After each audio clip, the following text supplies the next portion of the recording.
bersama saya Eva Arianti dalam mata kuliah Matrikulasi Metode Penelitian Statistik. Kompetensi yang diharapkan setelah mahasiswa mengikuti mata kuliah ini adalah mahasiswa mengenal penelitian ilmiah, mahasiswa mampu mengenal penelitian dengan cara statistik, dan mahasiswa memahami distribusi data. Pengertian metode penelitian statistik. Metode penelitian statistik adalah metode penelitian untuk mengumpulkan, menyajikan, menganalisis, dan menginterpretasi data secara kuantitatif. Jadi, ketika Anda memutuskan untuk memilih metode penelitian statistik, maka Anda harus mengumpulkan data-data, lalu data ini harus disajikan, dianalisis, dan diinterpretasi berdasarkan data yang Anda peroleh. Data yang diperoleh berupa angka-angka yang dikumpulkan berdasarkan hasil pengamatan atau observasi, di mana hasil pengamatan ini bisa diperoleh secara langsung maupun tidak langsung. Metode penelitian statistik dapat digunakan di bidang ilmu alam maupun ilmu sosial. Di bidang ilmu sosial, statistika digunakan di berbagai ilmu seperti psikologi, pendidikan, ekonomi, sosiologi, manajemen, linguistik, atau kesehatan masyarakat. Jadi, hampir seluruh bidang ilmu itu menggunakan statistik. Pilihan statistik atau kualitatif adalah pada seorang peneliti, yaitu masalah tersebut mengikuti penelitian kualitatif atau kuantitatif dengan menggunakan statistik. Tahapan metode statistik ada beberapa tahap. Yang jelas, dengan menggunakan metode penelitian apapun, pertama kali Anda harus memiliki sebuah masalah. Baik dengan menggunakan metode penelitian kualitatif ataupun statistik, harus memiliki beberapa masalah.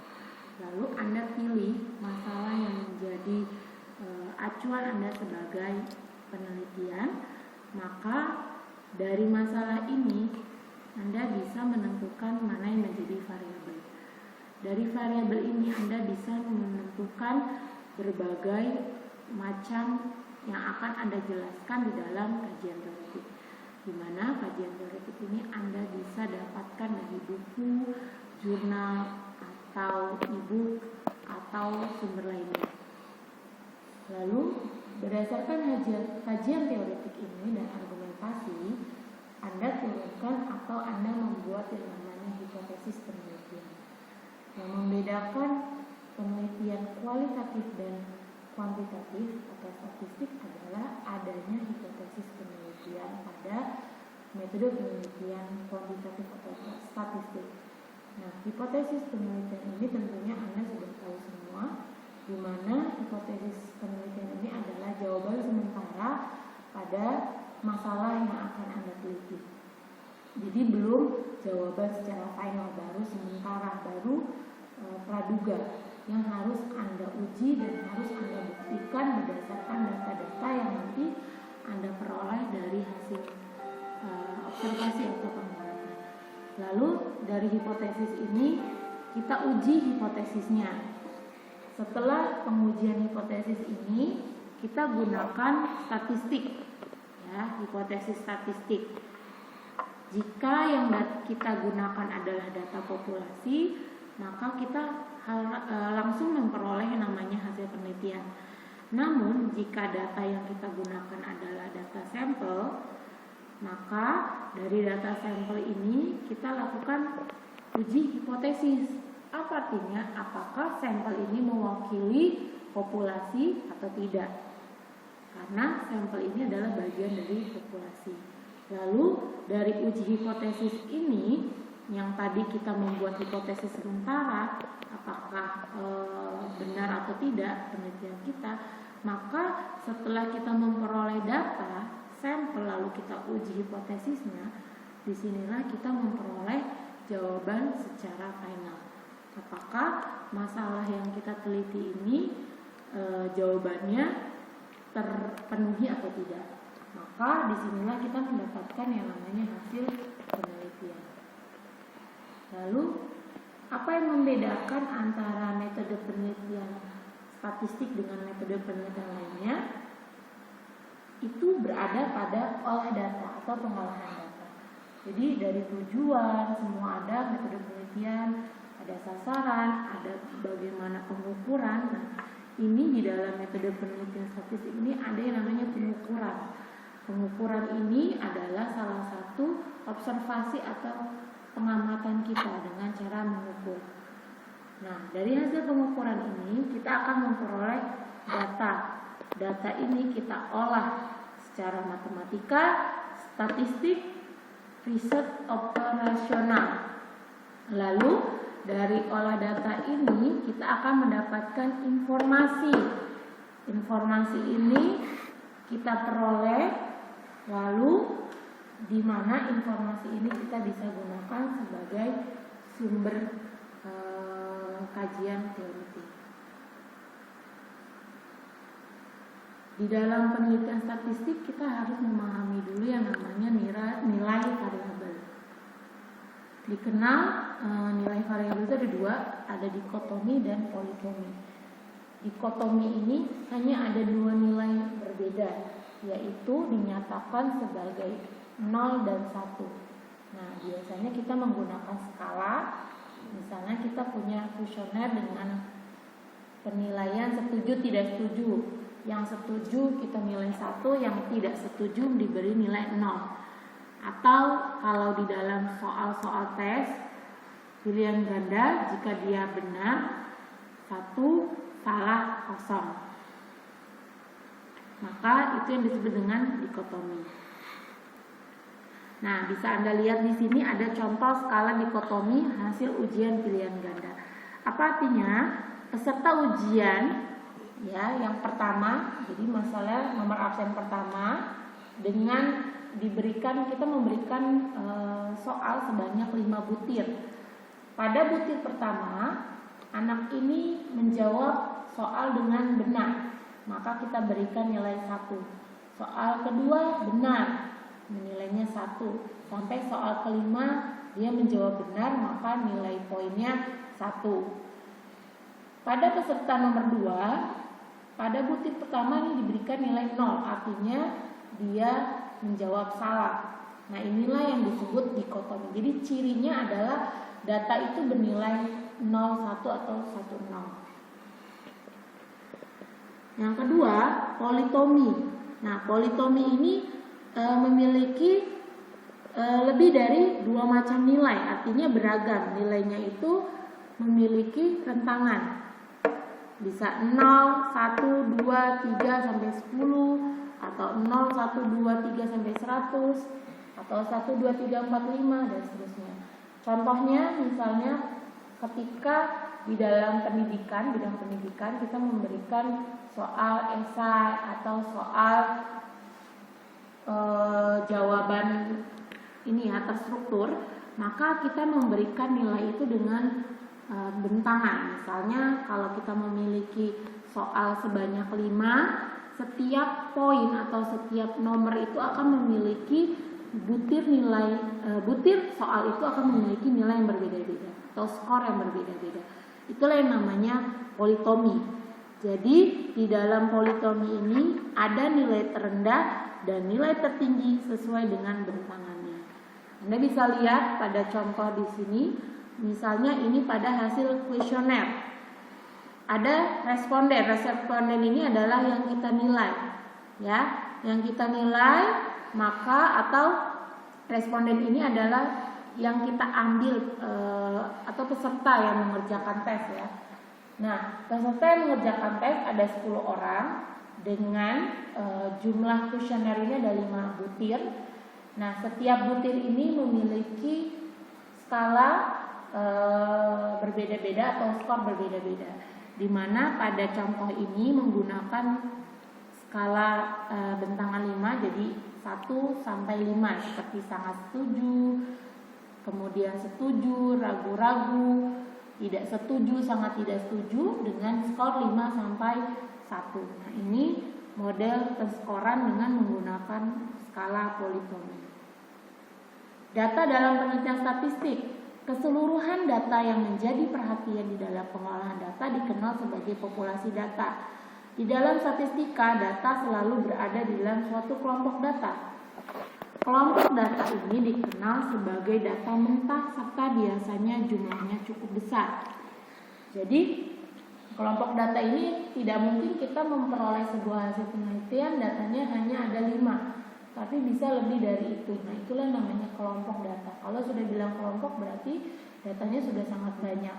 Pada umumnya data mentah disusun ke dalam suatu tabel serta diurut dari kecil ke besar atau sebaliknya. Ciri populasi data atau kelompok data dikenal sebagai parameter. Data dapat dideskripsikan dalam bentuk distribusi data. Nah, distribusi data ini kita bisa lihat contohnya. Saya punya data X, nilainya 25, 31, 20, 27, 24, 29, 21.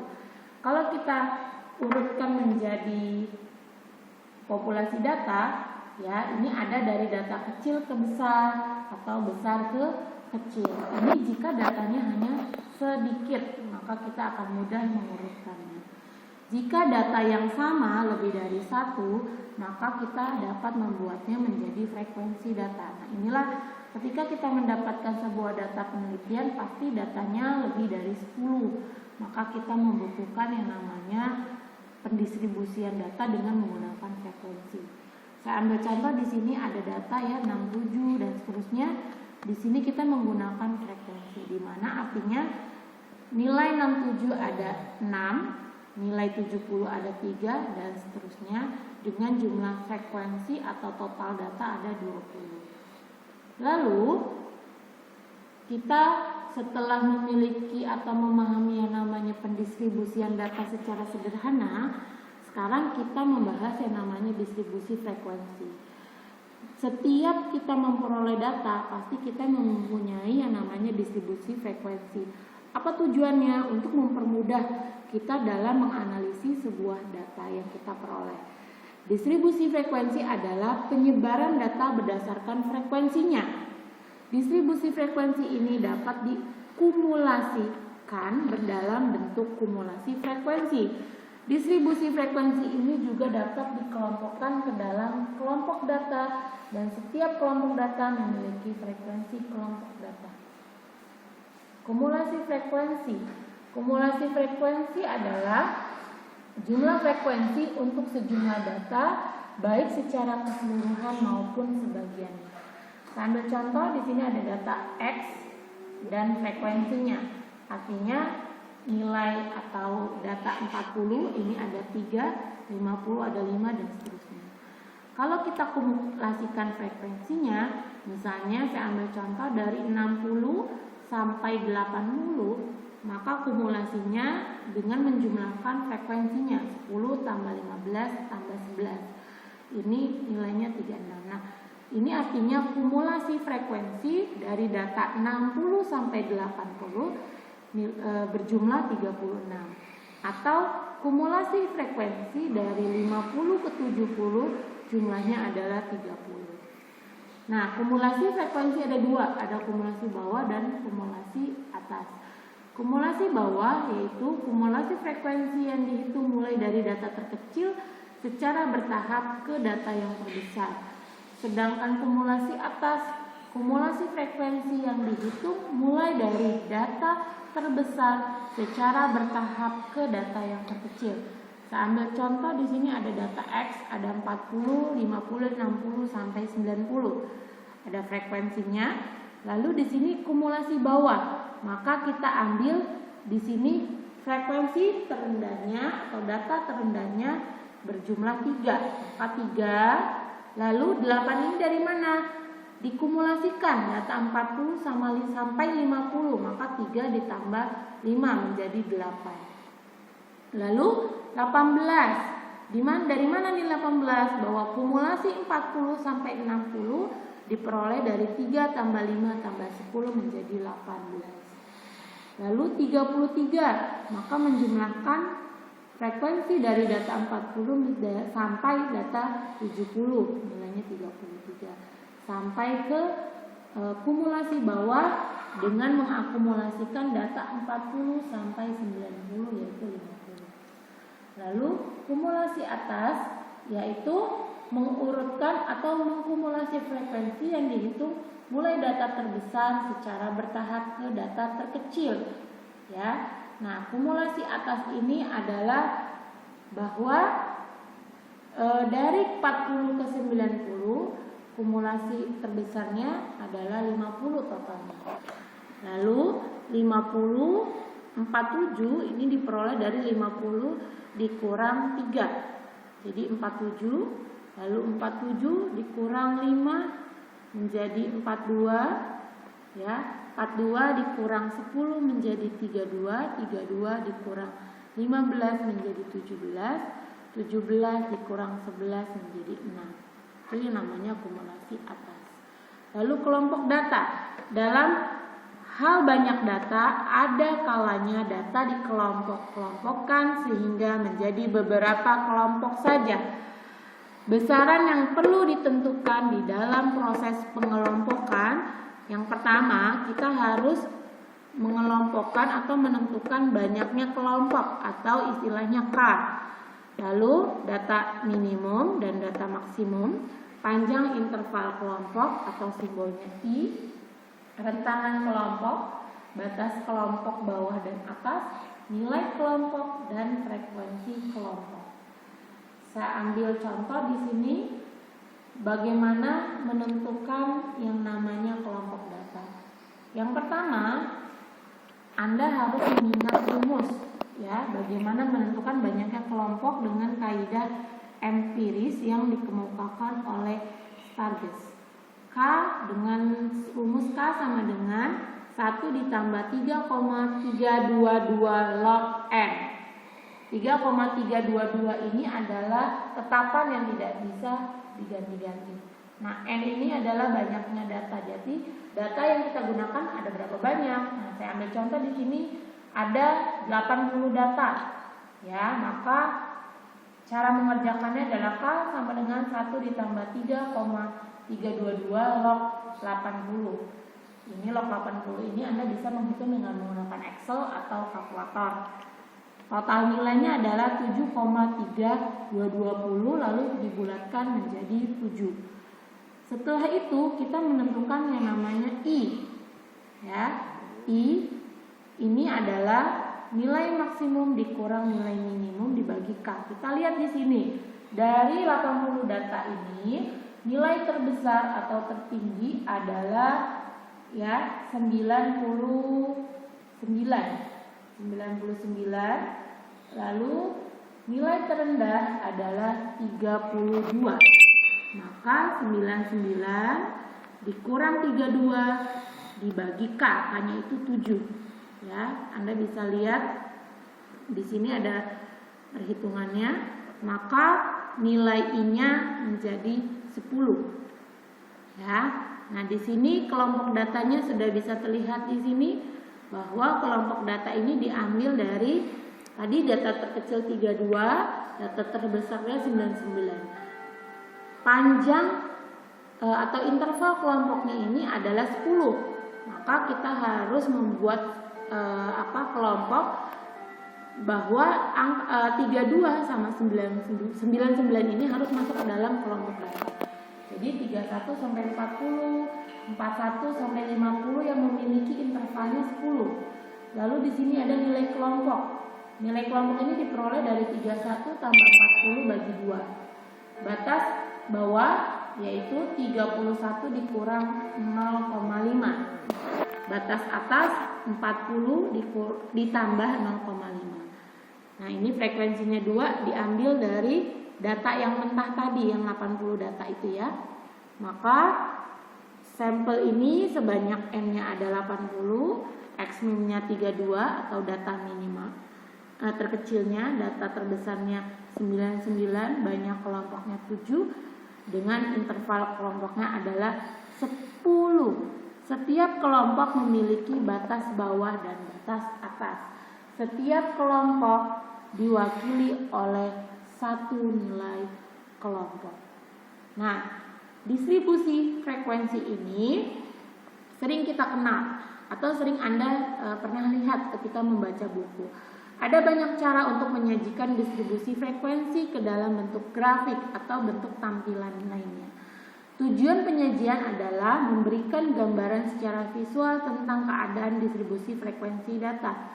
Di sini jenis grafik dan tampilan ada pada contoh beberapa grafik ya. Di sini akan dibahas tentang ada grafik poligon, histogram, dan OJ. Nah, 3 grafik inilah yang Anda bisa gunakan untuk menginterpretasi data Anda yang didistribusikan dalam bentuk frekuensi yang dibuat dalam bentuk grafik. Nah, pembahasan untuk grafik ini akan saya jelaskan pada pertemuan berikutnya. Cukup sekian pembahasan saya hari ini. Assalamualaikum warahmatullahi wabarakatuh.